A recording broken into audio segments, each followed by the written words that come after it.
প্রিয় দর্শক, সবার প্রতি শুভকামনা জানিয়ে শুরু করছি এনটিভির নিমন্ত্রণে। আপনাদের সঙ্গে আছি আমি নুসরাত সাওম। দর্শক, এনটিভি নিমন্ত্রণের আজকের আয়োজনে থাকছে সংস্কৃতি, এনটিভি অনুষ্ঠান সূচি ও আলাপন। প্রথমেই সংস্কৃতি।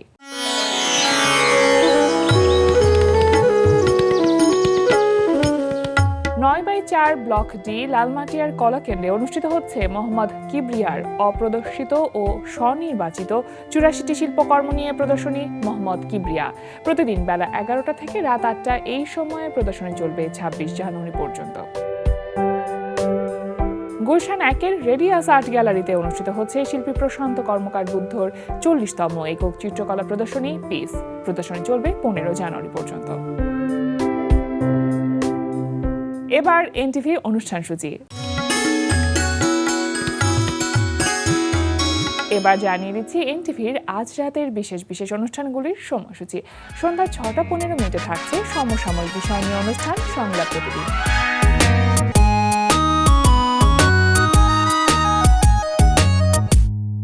রাত 8:20 থাকছে গোলাম মুক্তাদিরের পরিচালনায় ধারাবাহিক নাটক কাজিনস।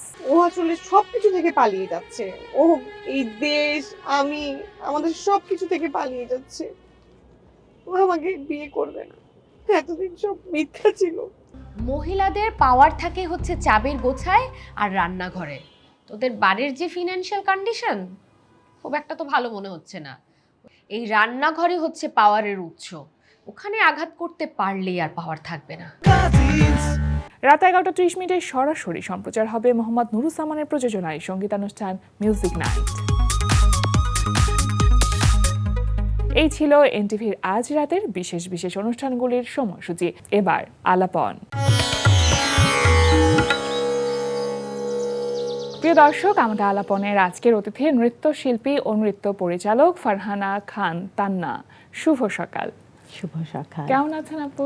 আলহামদুলিল্লাহ ভালো। তুমি কেমন আছো? আমি খুব ভালো আছি। আর একটা বিষয় নিয়ে আসলে আমার খুব মনটা ভালো, যে আপনাকে সাধারণত আমরা টক শোতে পাই না, কিন্তু আপনাকে যে আমরা আজকে আমন্ত্রণ জানিয়ে আমাদের এই আয়োজনে আনতে পেরেছি সেজন্য আমার খুব ভালো লাগছে। Thank you so much. আমিও ভীষণ আনন্দিত এনটিভির আমন্ত্রণে আসতে পেরে, খুব ভালো লাগছে।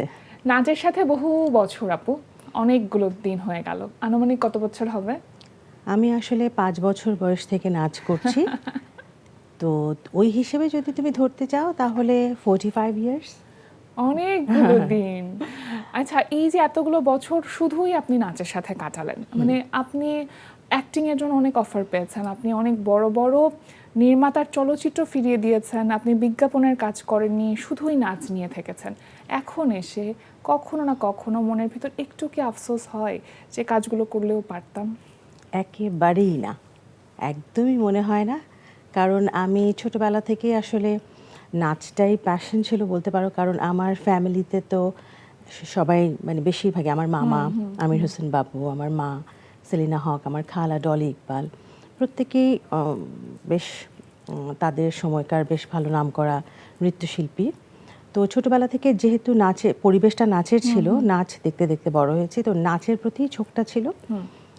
অ্যাক্টিং, মডেলিং আসলে আই ডোন্ট নো, আমার কাছে সবসময় মনে হয়েছে যে আমার দ্বারা হবে না বা আমি পারবো না। আচ্ছা। হ্যাঁ, আমি নাচতে যতটা স্বাচ্ছন্দ্য বোধ করি স্টেজে, বিশেষ করে স্টেজে, আমি অ্যাক্টিং আর ওগুলো আমার কাছে মনে হয় কি আমি পারবো না, আমার দ্বারা হবে না, আমাকে দিয়ে হবে না। আমার এটা মনে হতো সবসময়।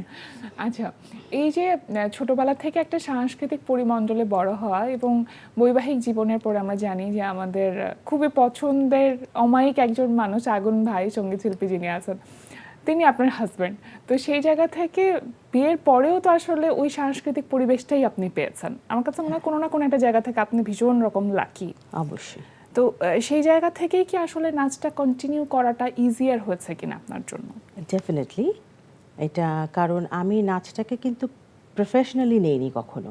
হ্যাঁ, আমি নাচ করেছি শখে, বিয়ের আগেও শখেই করেছি, কিন্তু বেশ অনুষ্ঠান তখন করতাম। তখন তো আসলে লেখাপড়ার পাশাপাশি নাচটা রেগুলার তখন ছিল। কিন্তু বিয়ের পরে যেটা হয় একটু তো কমে আসে, মানে সংসার জীবন যখন, বিশেষ করে বাচ্চা হওয়ার পরে তখন একটা গ্যাপ যায়। আচ্ছা। হ্যাঁ, কিন্তু অবশ্যই আগুনের সেই মানে ওরও ইচ্ছা ছিল, ও চেয়েছে বলেই হ্যাঁ, আজকে হ্যাঁ, আমি হ্যাঁ। আসলে এখনো ওই কাজ করে যেতে পারছি।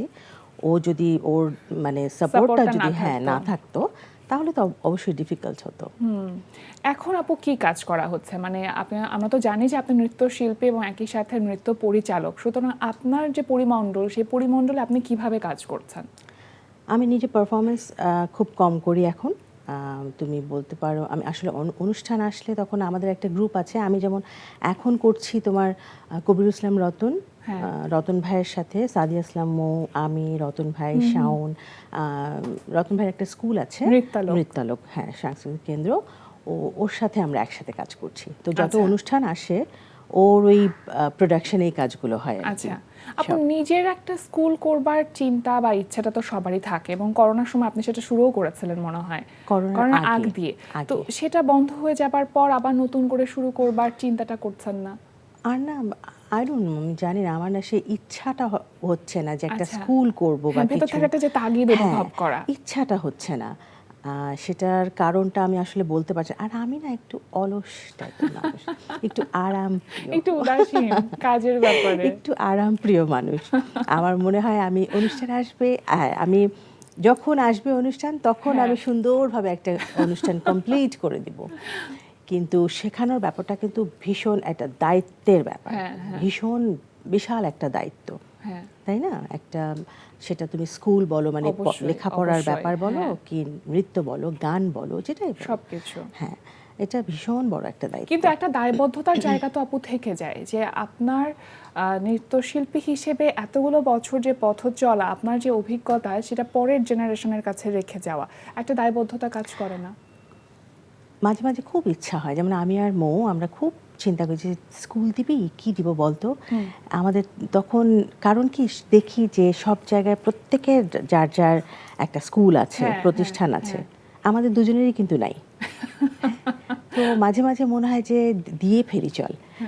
হ্যাঁ, ও আমার মতো, মানে ওরও মাঝে মাঝে মনে হয় খুব একটা স্কুল করি, আচ্ছা। শেখানোর খুব ইচ্ছা হয়, কিন্তু ইচ্ছা হয় না যে তা নয়, ইচ্ছা হয় কোনো কারণে এই হয়তো বা করছি, ওরকম, হ্যাঁ করব, এরকম ভাবে আসলে আর সময় জানি না চলে যাচ্ছে। ভবিষ্যতে হবে কিনা সেটাও বলতে পারছি না, হয়তো বা দেখা যাবে যে হয়ে গেছে কোনো একটা। হ্যাঁ, আমি আশা করব যে এর পরের বার যখন আপনার সাথে কথা হবে, গল্প হবে, আড্ডা হবে, তখন নিশ্চয়ই আপনার নিজের স্কুল বা ইনশাআল্লাহ। আপনাদের নিজের স্কুল সম্পর্কে আমি জিজ্ঞেস করতে পারবো কথা। ইনশাআল্লাহ।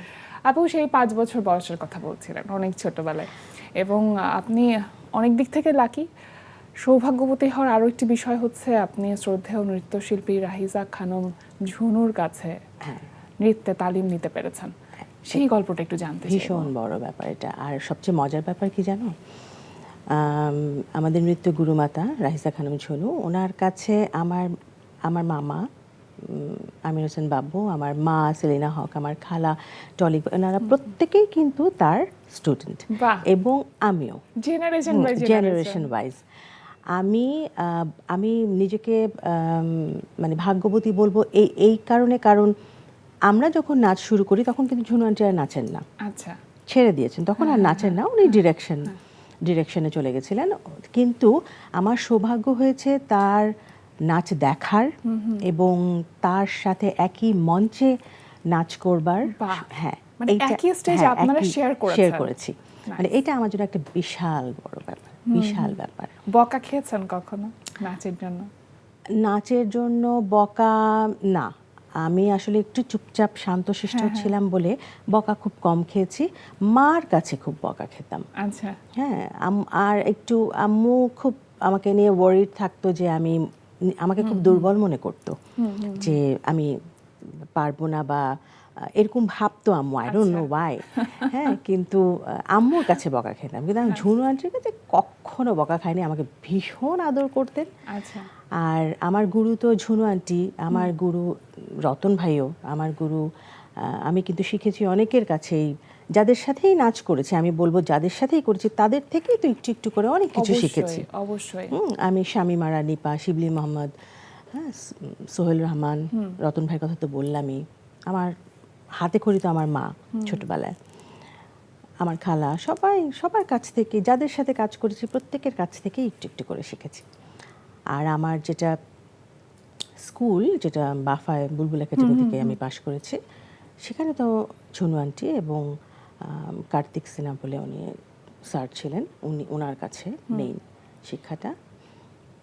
এই তো। আপনি অনেক নৃত্য নাট্য করেছেন, আমরা দেখেছি যে আপনি পরিবেশন করেছেন নৃত্য নাট্য, কিন্তু নিজের একটা কমফোর্ট জোন থাকে যেই নাচটা করতে খুব ভালো লাগে, সেটা কোনটার ক্ষেত্রে আপনার জন্য কাজ করে? মানে সেটা কি তুমি নাচের কথা নাচের বলছো ক্ষেত্রে নাকি বলছি। মঞ্চের মানে ইয়ে পারফরমেন্সের কথা পারফরমেন্স? বলছি। হ্যাঁ, এমনিতে আমি মঞ্চে মানে পারফরমেন্স করতে বেশি স্বাচ্ছন্দ্য বোধ করি।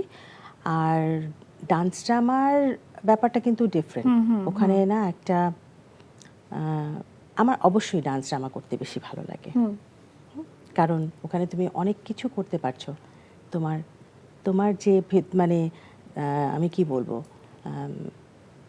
আমার আমার ব্যাপারটা আমি কেমন করতে পারবো, বা আমার যে এক্সপ্রেশন বলো, আমার যে মেধা বলো, যাই বলো, সেটা আমি ওখানে এক্সপ্রেস করতে পারবো, হ্যাঁ বিকজ এটা একটা নৃত্যনাট্য।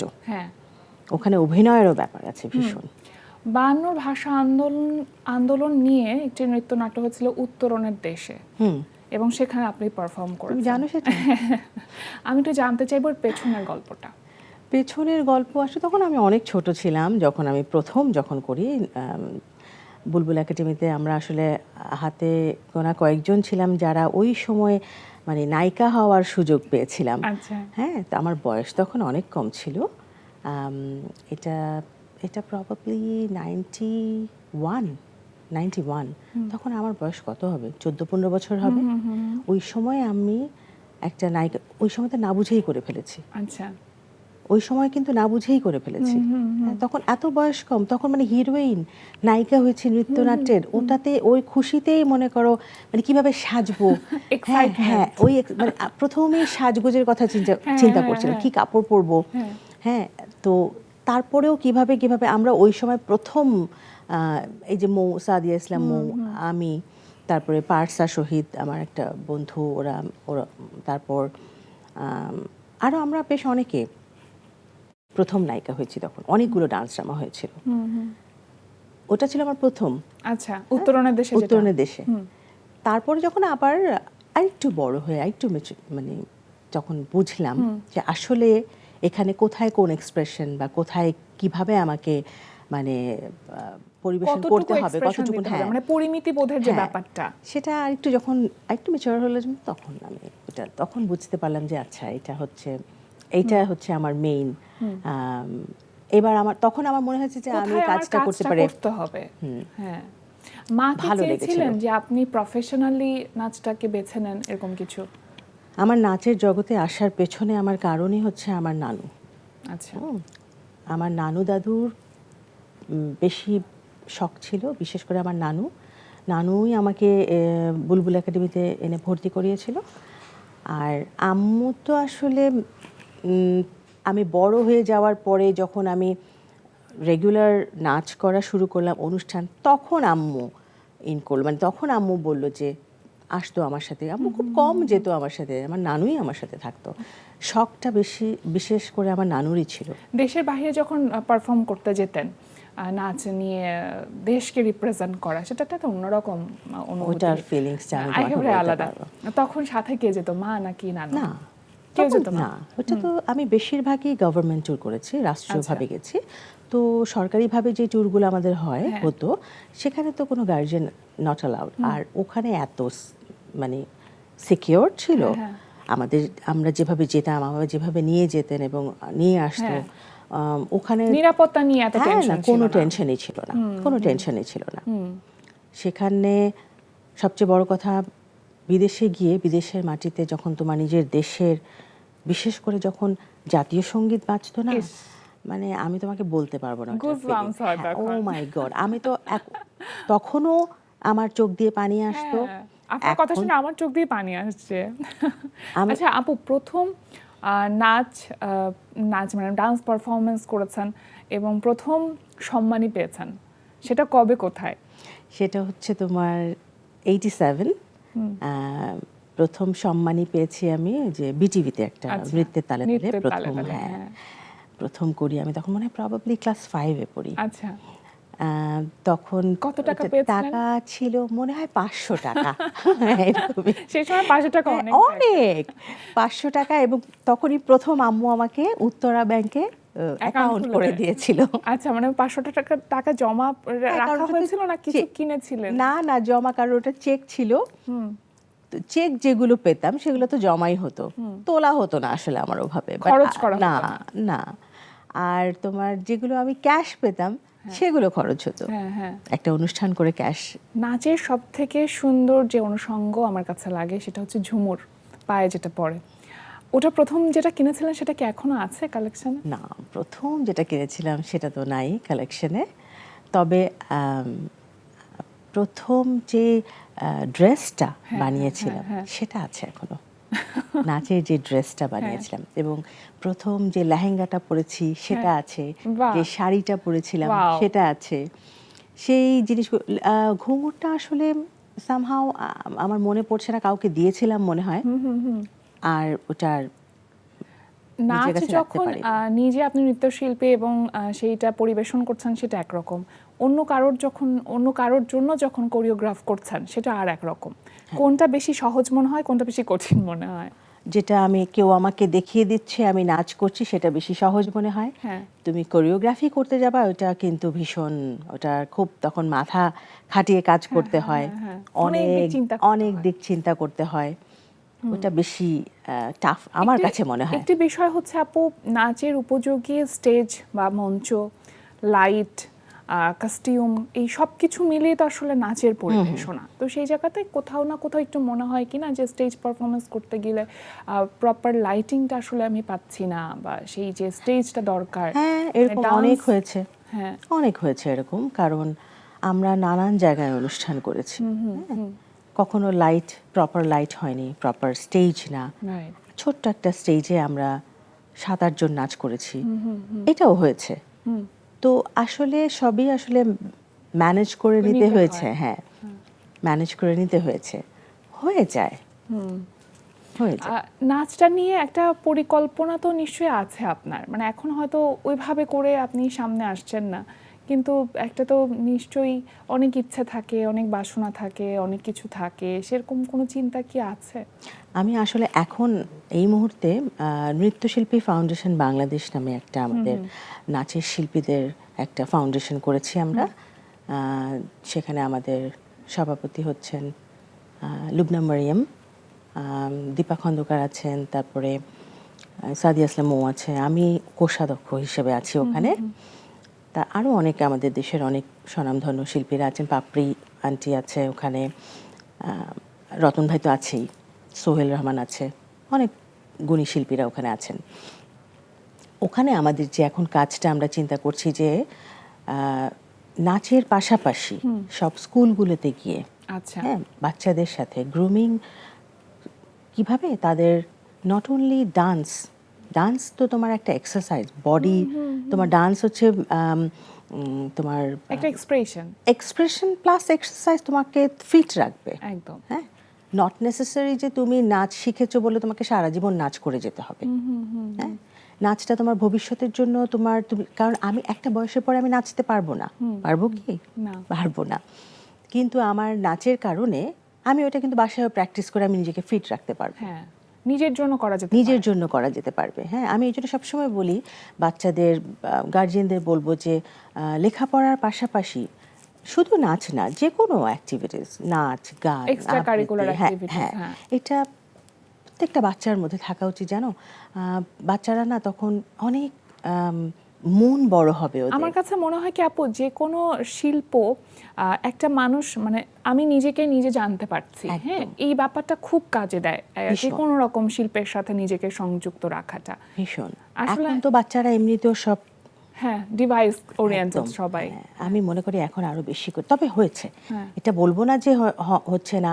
আগের তুলনায় তো এখন সব দিক দিয়ে নাচ বলো, গান বলো, প্রত্যেক ক্ষেত্রে কিন্তু ছেলেমেয়ের সুযোগের সংখ্যা, জায়গাটা বেড়েছে। হ্যাঁ, আর আমাদের সময় তো এত কিছু ছিল না, এত কম্পিটিশন, এত রিয়ালিটি শোজ, এত কিছু তো ছিল না। এখন এগুলো হয়ে একদিক দিয়ে তো পজিটিভ, এগুলোর কিছু নেগেটিভ সাইডও Side আছে আছে, বাট আমি সবসময় পজিটিভ চিন্তা করি।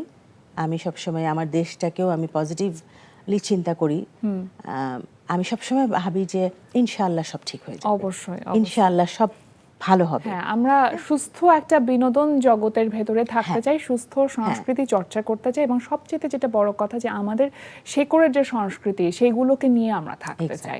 ভীষণ ভালো লাগছিল আপু, আমার কাছে মনে হচ্ছে যে আরেকটু লম্বা পরিসর থাকলে সেখানে আপনার সাথে আরেকটু গল্প করা যেত, একটু আড্ডা দেওয়া যেত। নিশ্চয়ই পরবর্তী কোনো আয়োজনে আমরা আরো অনেক গল্প করব। খুব ভালো থাকুন, সুস্থ থাকুন এই প্রত্যাশা করছি। আর আজকে আমাদের আয়োজনে আসবার জন্য আপনাকে অনেক ধন্যবাদ। তোমাকে অনেক ধন্যবাদ, এবং এনটিভি আমন্ত্রণ করেছে আমাকে, তার জন্য ভীষণভাবে ধন্যবাদ। সবাই ভালো থাকবে, আমার জন্য দোয়া করবে। অবশ্যই। প্রিয় দর্শক, আমরা চলে এসেছি অনুষ্ঠানের শেষ প্রান্তে। অনুষ্ঠান সম্পর্কে আপনার মতামত জানাতে মেইল করুন এনটিভি নিমন্ত্রণে @ntvbd.com। বিশ্বের যে কোনো প্রান্ত থেকে যে কোনো সময় এনটিভি নিমন্ত্রণে দেখতে ভিজিট করুন আমাদের পূর্ণাঙ্গ ওয়েব পোর্টাল www.ntvbd.com। এছাড়া এনটিভি সব জনপ্রিয় অনুষ্ঠান ও খবরের আপডেট পেতে ভিজিট করুন আমাদের ইউটিউব চ্যানেল ও ভেরিফাইড ফেসবুক পেজে। সবার মঙ্গল কামনায় আজকের মতো এখানেই শেষ করছি। সবাই ভালো থাকুন, সুস্থ থাকুন, সুন্দর হোক আপনার প্রতিটি মুহূর্ত।